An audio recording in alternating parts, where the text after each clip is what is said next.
अस्सलाम वालेकुम, नमस्कार। स्वागत है आपका अपने YouTube channel ideal coaching centre में। अब आपके पास हम एक नया अध्याय शुरू कर रहे हैं जिसका नाम है दो चरों वाले रैखिक समीकरण युग्म। जब आप अपना किताब पलटी करेंगे तो ये तीसरा चैप्टर है आपका। इससे पहले जब पहला चैप्टर था वास्तविक संख्या, हमने अच्छे तरीके से इसको सीखा। फिर दूसरा चैप्टर था हमारा बहुपद, बहुपद को भी हमने अच्छे तरीके से सीखा। अब बारी है हमारे पास तीसरा चैप्टर दो चरों वाले रैखिक समीकरण। आइए सबसे पहले जान लेते हैं कि सर दो चरों वाला रैखिक समीकरण होता क्या है। तो देखिए, दो से तो स्पष्ट है कि दो का मतलब दो होता है। दो का मतलब सिर्फ दो, ये जो दो लिखा हुआ है ना, आप ये समझिए सिर्फ दो। दूसरी बात चरों, सर बात हो रही है चर की, तो चर के बारे में आपको बतलाया गया है कि जिसका मान बदलता हो उसी को तो चर कहते हैं। अगर हमारी भाषा में आप देखें तो एक्स को, वाई को या ए टू जेड कोई भी लेटर आप ले लीजिए, यही आपका चर है जिसका वैल्यू बदलता रहता है। लेकिन बात हो रही है यहाँ दो चर, तो कोई भी दो चर आएगा, एक्स वाई आ जाए या पी क्यू आ जाए या वाई कुछ भी आ जाए, दो ही चर होगा, ठीक है। दूसरी बात है सर रैखिक। तो रैखिक के बारे में आपको बतला दे, जहां केवल पावर एक की बात होगी। आपको बहुपद में बतलाया गया था कि घात एक वाले बहुपद को रैखिक बहुपद कहते हैं। उसी तरीके से यहाँ दो चर होगा जिसका पावर एक होगा, तो दो चरों वाला रैखिक हो गया। दूसरी बात है सर ये बराबर, और इस बराबर के इधर जो वैल्यू होगा, जैसे यहाँ 3 है तो सर ये x और y दोनों मिलाकर के 3 होगा। अब ये हमारे पास जो तैयार हो गया, यह दो चरों वाला रैखिक समीकरण हो गया। देखिए दो चर है, पावर एक एक है, तो रैखिक बराबर दे दिए, बराबर की इस तरफ इन दोनों का वैल्यू इनके बराबर होगा, ये आपका समीकरण हो गया। मतलब बराबर जब भी दिया हो तो ये आपके समीकरण को दर्शाता है। दूसरी भाषा में अगर आप हमारे जैसे गांव देहात से बिलोंग करते हैं तो आपको बतला दे कि ये हमने बनाया क्या, एक तराजू। ये आपके पास क्या है, एक तराजू।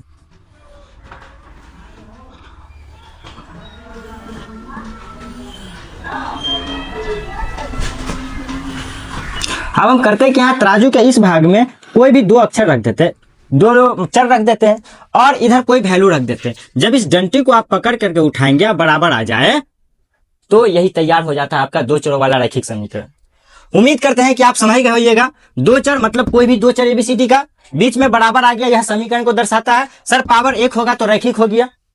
अब बात हो रही है युग्म। सर युग्म का मतलब जोड़ा होता है। मतलब कि इस चैप्टर में जब भी बात करेंगे तो दो चरों वाले रैखिक समीकरण के युग्म की मतलब जोड़ा की बात करेंगे। चलिए आगे चलते हैं हम लोग।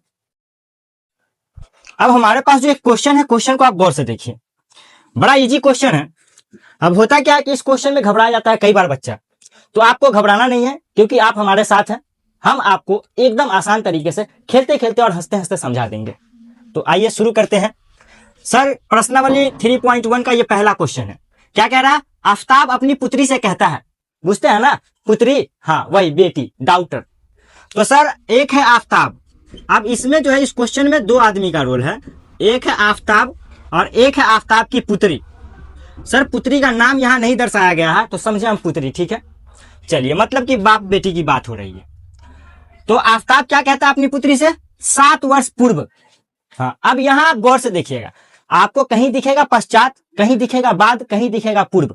तो सर जब पूर्व की बात होगी ना, तब पूर्व हमेशा बोलते हैं पहले को। किसको बोल रहे हैं, पहले। और जब पहले की बात होगी, जब आपसे कोई पूछेगा कि आपकी आयु 7 वर्ष पूर्व कितनी थी, तो अभी जितनी है उसमें से आप 7 घटा देंगे। अगर वही आपसे पूछे कि 7 वर्ष पश्चात आपकी आयु कितनी हो जाएगी, तो अभी जितनी आयु है आपकी उसमें आप 7 जोड़ देंगे। मतलब सर हमें यह समझ में आया, जब भी पूर्व का बात होगा तो वहां कुछ ना कुछ रोल माइनस का होगा, और जब बाद की बात होगी या पश्चात की बात होगी तो वहां रोल किसका होगा, प्लस का होगा। मान लेते हैं थोड़ी देर के लिए अभी कोई बच्चा है जिसका नाम है, मान लेते हैं गोलू, ठीक है। यह अभी है कितना वर्ष का, चलो हमको नहीं मालूम इसका एग्जैक्ट उम्र, हम मान लेते हैं एक्स। अब हम पूछे किसी से कि ये जो गोलू है, गोलू का 7 साल पहले आयु कितना रहा होगा, 7 वर्ष पूर्व। कुछ नहीं करेंगे, अभी जो वर्तमान आयु है इसका उसमें से हम 7 घटा देंगे। अगर यही हमसे कोई पूछ दे, अगर पूर्व पूछा तो हम क्या किए, घटा दिए 7। अगर ये हमसे पूछता बाद, 7 वर्ष बाद गोलू की आयु कितनी होगी, तो गोलू की जो वर्तमान आयु है उसको हमने अभी मान लिया है एक्स। अब 7 वर्ष बाद, तो सर जी जब ये बात बोलेंगे तो हम क्या करेंगे, उसमें प्लस कर देंगे। जितना वर्ष बाद उतना प्लस कर देंगे। पूर्व में जितना वर्ष पहले बोलेगा उतना हम घटा देंगे। कोई आपत्ति नहीं ना, और होना भी नहीं चाहिए। चलिए आगे क्वेश्चन को देखते हैं। 7 वर्ष पूर्व मैं तुमसे 7 गुनी आयु का था।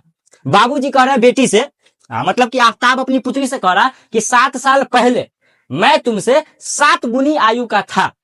आगे देखिए, अब से 3 वर्ष बाद, अब से 3 वर्ष बाद, जिस समय बात हो रही है उससे 3 वर्ष बाद मैं तुमसे केवल 3 गुनी आयु का रह जाऊंगा। मतलब 7 साल पहले मैं तुमसे 7 गुनी आयु का था, लेकिन अब से 3 वर्ष बाद मैं तुमसे केवल 3 गुनी आयु का रह जाऊंगा। अब कहा जा रहा है यहाँ, क्या यह मनोरंजक है? संभव है? इस स्थिति को बीजगणितीय एवं ग्राफीय रूपों में व्यक्त कीजिए। बीजगणितीय एवं ग्राफीय रूपों में व्यक्त कीजिए। यहां हमको नहीं बोला गया ग्राफीय विधि से हल कीजिए। अगर बोला जाता ग्राफीय विधि से हल कीजिए तो हम ग्राफीय विधि से हल करते। हमें कहा जा रहा है कि ग्राफीय रूपों में व्यक्त कीजिए। तो आइए इसको हम व्यक्त करते हैं। तो सबसे पहले इस तरह के क्वेश्चन में जो दिया रहेगा उसके बारे में आपको मानना होगा। अब सर जी क्या करें? तो गौर से देखिएगा। आफ्ताब है, चलो हल।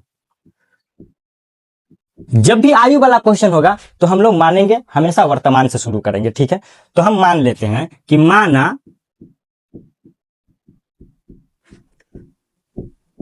आफ्ताब की वर्तमान आयु कितना? x। आगे क्या लिखिएगा? वर्ष की, लीटर की, केजी? नहीं भाई, आयु को हमेशा हम वर्ष में मापेंगे। तो x वर्ष। तो आफ्ताब की वर्तमान आयु x वर्ष। वर्तमान मीन्स अभी की आयु, x वर्ष। अब आते हैं पुत्री।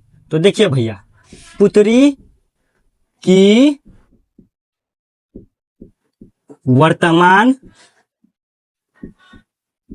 आयु क्या मान ले? y वर्ष।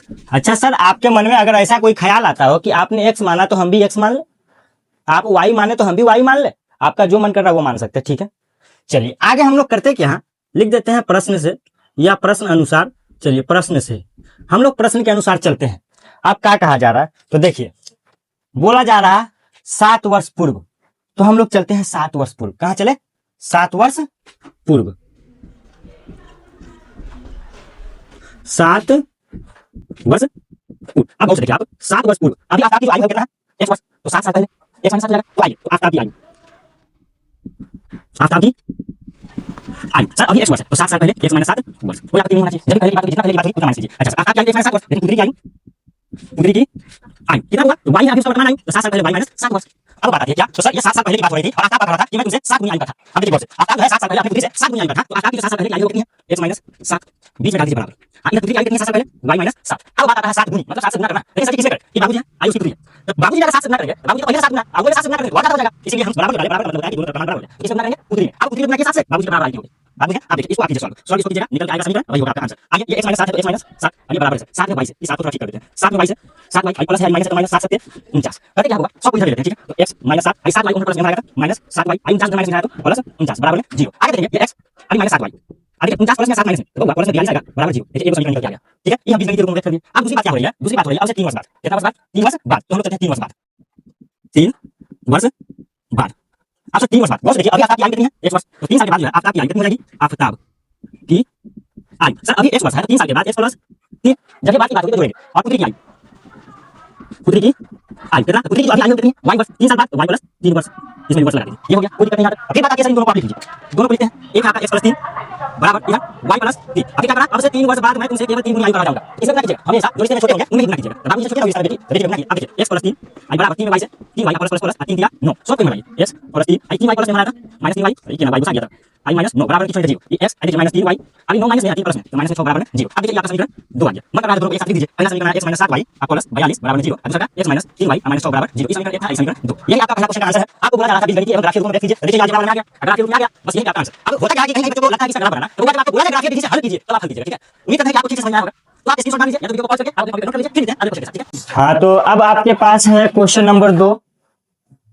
देखिए क्वेश्चन नंबर 2 में क्या कहा जा रहा है? क्रिकेट टीम के एक कोच ने, सॉरी यहां के होगा, क्रिकेट टीम के एक कोच ने 3900 रुपए में 3 बल्ले तथा 6 गेंदें खरीदी। बाद में उसने एक और बल्ला तथा उसी प्रकार की दो सॉरी बड़ा मिस प्रिंट हो गया इसमें, 2 गेंदें 1300 रुपए में खरीदी।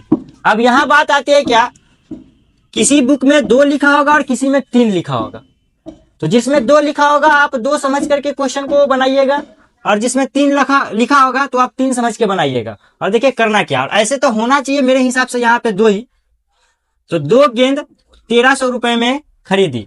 इस स्थिति को बीजगणितीय तथा ज्यामितीय रूपों में व्यक्त कीजिए। देखिए फिर से आपको बोला जा रहा है कि बीजगणितीय तथा ज्यामितीय रूपों में व्यक्त कीजिए। ग्राफ का कोई चर्चा नहीं है, इसको ग्राफीय विधि से हल मत करना, बहुत बच्चे कर देते हैं हल। आइए जहां तक हम ले चलते हैं वहीं तक आप जाइएगा, ठीक है। तो बात करते हैं क्रिकेट टीम। देखिए अभी तो आपको पता होगा विश्व में जो है सबसे मजबूत क्रिकेट टीम किस देश का है, तो गर्व से हम कहेंगे हम भारतीय कि हमारा नहीं, भारत का क्रिकेट टीम जो है बहुत मजबूत है। अभी आईसीसी T20 वर्ल्ड कप चल रहा था, इसमें आपने देखा क्या प्रदर्शन रहा भारत का, और विशेषकर ये जो T20 विश्व कप भारत जीती है, इसमें बहुत बड़ा योगदान रहा संजू सैमसन का। लास्ट के 3 मैचों में इनकी जो पारी रही ना, वाकई लाजवाब रही, जितनी भी तारीफ की जाए कम। इसका बहुत श्रेय जाता है संजू सैमसन को, सिर्फ संजू सैमसन को नहीं, ऐसे तो खेल होता है पूरे टीम का, पूरे प्लेयर का इसमें योगदान होता है, लेकिन इसमें जो सबसे अहम योगदान जो कहेंगे ना कहीं संजू सैमसन का। जहां संजू सैमसन एक मैच खेले थे वेस्ट इंडीज के खिलाफ, 195 रन चेस करना था, संजू सैमसन खड़े रहे, बिना प्रेशर के आसानी से पार कर दिया लक्ष्य को। दूसरा मैच आया सेमीफाइनल, वहां भी अपने देश के लिए, भारतीय क्रिकेट टीम के लिए खूंटा बनकर खड़े रहे, और मतलब कि इतने अच्छे लक्ष्य तक पहुंचा दिए भारत को कि फिर से भारत सेमीफाइनल भी जीत गई, और फाइनल में तो आपको पता है। तो गर्व से हम भारतीय बोलेंगे कि सबसे मजबूत क्रिकेट टीम जो है पूरे विश्व में वह भारत का। तो आइए क्रिकेट की तो बात हो गई, क्वेश्चन की बात कर लेते हैं। तो देखिए क्रिकेट टीम के एक कोच ने 3900 रुपए में 3 बल्ले तथा 6 गेंदे। अब देख रहे हैं यहाँ जो है 2 वस्तुओं की बात हो रही है, बैट और बॉल की। तो बैट और बॉल की कीमत को हम कुछ मान लेते हैं, तो आइए मानते हैं, और मानेंगे तो हमेशा इकाई में मानेंगे, एक बैट का दाम मानेंगे, एक बॉल का दाम मानेंगे, ठीक है। तो देखिए हल करते हैं, हल माना एक बल्ला का मूल्य, माना एक बल्ला का मूल्य कितना बउआ, तो चलो हम मान लेते हैं X रुपया, ठीक है। सॉरी ये सिंबल हटा देते हैं, ये देते हैं X रुपया। तो वही हम माने जब एक गेंद की कीमत, एक गेंद का मूल्य क्या मान ले, Y रुपया। आपका मन कुछ कर रहा है, आप मान सकते हैं PQ, कुछ भी मान सकते हैं, ठीक है। चलिए आगे देखते हैं प्रश्न से। आप प्रश्न को पढ़िए और उसके अनुसार आंसर लिखते चलिए। तो देखिए क्या कहा जा रहा है, क्रिकेट टीम के एक कोच ने 3900 रुपए में, कितने रुपए में बउआ, तो 3900 रुपए में। आइए ध्यान दीजिएगा, 3900 रुपए में कितना बल्ला, 3 बल्ला। तो एक बल्ला का दाम यदि 1x है तो 3 बल्ला का दाम 3x। एकदम सिंपल बात है सर, एक बल्ला का दाम 1x, 3 बल्ला का दाम 3x। दूसरा फिर क्या बोला जा रहा, तथा 6 गेंदे। तो एक गेंद का जो मूल्य हमने माना कितना, Y रुपया। तो एक गेंद का 1Y, तो 6 गेंद का 6Y। सर जी दोनों मिला करके 3900 में आया, इसलिए बीच में हमने प्लस डाल दिया। ये आपका हो गया समीकरण कितना, 1। आगे चलते हैं, फिर क्या बोला जा रहा, बाद में उसने एक और बल्ला, सर एक और बल्ला, कितना बल्ला, एक बल्ला। तो एक बल्ला का तो दाम हमने माना है 1x, और तथा उसी प्रकार की 2 गेंदे, कितनी गेंदे, 2 गेंदे। तो एक गेंद का दाम 1Y है, तो 2 गेंद का दाम 2Y। अब बात आती है, किसी बुक में क्वेश्चन में लिखा होगा यहाँ 3 गेंद, आप सर जी 3 कर देना यहाँ। अब आपको एक गेंद का दाम पता चल गया 1Y है, तो 2 गेंद का 2Y, 3 गेंद का 3Y। यदि आपके बुक में 3 है और आप चाहते हैं कि हम 3 के साथ जाएं, तो यहाँ आप 3 लिख दीजिएगा, ठीक है। तो एक बल्ला और 2 गेंद कितना रुपए में, 1300 रुपए में। ये आपका समीकरण 2 हो गया, और इस क्वेश्चन का आंसर यही रह गया। आपको बस क्या बोला जा रहा था, इस स्थिति को बीजगणितीय तथा ज्यामितीय रूपों में व्यक्त कीजिए। आइए बीजगणितीय ज्यामितीय रूपों में व्यक्त कर दिए, ये आपका आंसर, ठीक है। चलिए इसको आप वीडियो को रोक करके या स्क्रीनशॉट मार लीजिए, कॉपी पे नोट कर लीजिए, फिर अगला क्वेश्चन हम बनाते हैं। हाँ, तो देखेंगे आप क्वेश्चन नंबर 3 को हम लोग। और क्वेश्चन नंबर 3 कह क्या रहा है बाबू, तो गौर से देखिएगा। 2 केजी सेब और 1 केजी अंगूर का मूल्य किसी दिन 160 रुपया था। और आगे क्या कहा जा रहा है, 1 महीना बाद 4 केजी सेब और 2 केजी अंगूर का मूल्य 300 रुपया हो जाता है। इस स्थिति को बीज गणितीय तथा ज्यामितीय रूपों में व्यक्त कीजिए। तो गौर से देखिएगा, बात हो रही है सेब है और अंगूर है। हम करते क्या है, पहले इसका कुछ मूल्य मान लेते हैं। तो ऐसे मानते हैं, माना 1 केजी सेब का मूल्य कितना, 1 केजी सेब का मूल्य हम मान लेते हैं 100 रुपया। और आगे 1 केजी अंगूर है। 1 केजी अंगूर का 1 केजी अंगूर का मूल्य Y रुपया। फिर से आपको बतला दे, आपका मन कर रहा है कुछ भी मानने का, PQ वगैरह कुछ भी आप मान सकते हैं, ठीक है। हाँ, तो हमने क्या मान लिया, 1 केजी सेब का मूल्य 1 रुपया और 1 केजी अंगूर का मूल्य 1 Y रुपया, ठीक है। अब आगे देखेंगे क्वेश्चन में क्या कहा जा रहा है। तो लिखेंगे हम प्रश्न से या प्रश्न अनुसार, प्रश्न से। आइए हम लोग प्रश्न को पढ़ते हैं। तो बोला जा रहा है 2 केजी सेब। तो भाई साहब 1 केजी सेब का मूल्य 1x है, तो 2 केजी सेब का मूल्य 2x और 1 केजी अंगूर, तो 1 केजी अंगूर का मूल्य क्या है, 1 Y, तो 1 Y दोनों मिलाकर के कितना में खरीदा गया, 160 रुपया। सर जी समीकरण 1। 2 केजी अंगूर, जब 2 केजी सेब और 1 केजी अंगूर का मूल्य कितना, 60 रुपया। अब क्या कहा जा रहा है आगे, 1 महीना बाद 4 केजी सेब और 2 केजी अंगूर का मूल्य 300 रुपया हो जाता है। तो 1 महीना बाद उससे हमको मतलब नहीं, हमको केवल मूल्य से मतलब है। कितना सेब है, 4 केजी सेब। 1 केजी सेब का मूल्य 1x, तो 4 केजी सेब का मूल्य 4x। फिर बोला जा रहा है 2 केजी अंगूर। 1 केजी अंगूर का मूल्य 1y, तो 2 केजी अंगूर का मूल्य 2y। इन दोनों को मिलाकर के कितना में खरीदा गया, 300 में। ये समीकरण 2। और आपका ये आंसर आ गया, क्योंकि हमें बोला गया है इस स्थिति को बीजगणितीय तथा ज्यामितीय रूपों में व्यक्त कीजिए। तो बीजगणितीय ज्यामितीय रूपों में आ गया। अब बात आता है, सर जी ये जो चैप्टर है 3.1 ये आपका जो है समाप्त हो गया। आपको क्या करना है, प्रैक्टिस कर लीजिएगा। दूसरी बात है कि आप लोग वीडियो में आते हैं और मतलब वीडियो को खोल के देखते भी नहीं, स्क्रॉल कर देते हैं। बड़ा गलत बात है, बहुत गुनाह होगा आप लोग को। कितना मेहनत करते हैं, बतलाइए। क्वेश्चन को लिखते हैं, फिर आपके सामने आते हैं, समझाते हैं, अपना पूरा 100% देने का कोशिश करते हैं। भाई साहब आप अपना 2-4% दे दीजिए ना हमको, है। वीडियो को देखा कीजिए, कम से कम देखिएगा, लाइक कीजिएगा, कमेंट कीजिएगा, तब ना और हौसला हमारा बढ़ेगा और आपका क्लास लंबा होगा और अच्छे से आपके पीछे हम मेहनत करेंगे। चलिए, तो आप अकेले नहीं, अपने दोस्तों में भी इसको भेजा कीजिए और दोस्तों को भी समझाया कीजिए। फिर मिलते हैं आपसे अगली क्लास में, तब तक के लिए आपका शुक्रिया।